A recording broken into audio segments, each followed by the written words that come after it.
napaka-importante rin na alam natin kung ano yung mga sintomas ng allergic reaction.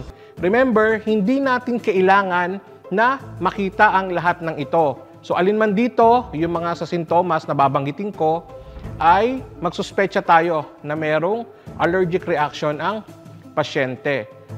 So for mild and moderate cases, so ano yung mga makikita natin? So pamamaga ng labi o pangangapal ng labi. Then, sa mata, ganun din makikita natin. And then, may mga cases na yung pinakatalukap lang ng mata or yung eyelid ang namamaga. So, ano pa? So, redness, pamumula ng balat, yung hives or yung mga pantal na makikita natin. At ito ay makate. So, ano pa? Yung sneezing, bahing ng bahing. Then, runny nose or sinisipon or tumutulo yung kanyang sipon. May mga cases, especially pagdating sa pagkain, makakakita tayo ng sumasakit ang tiyan, mga nagsusuka, at nag-LBM or naglo-loose bowel movement or nagkakaroon ng diarrhea.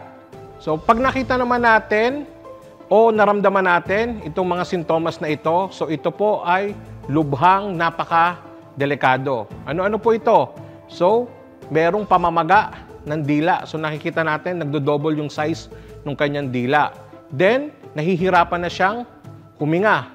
Then, mahihirapan na siya na lumunok. Then, nakakaramdam din siya ng paninikip ng lalamunan. So, sa mga ganitong sitwasyon ay maganda na madala kaagad ang pasyente sa ospital. Huwag na nating intayin na makita natin yung mga severe signs and symptoms na binanggit ko bago natin dalhin ang pasyente sa ospital. So, doon pa lang sa mild and moderate symptoms ay maaari na natin at dalhin na natin sa ospital ang pasyente.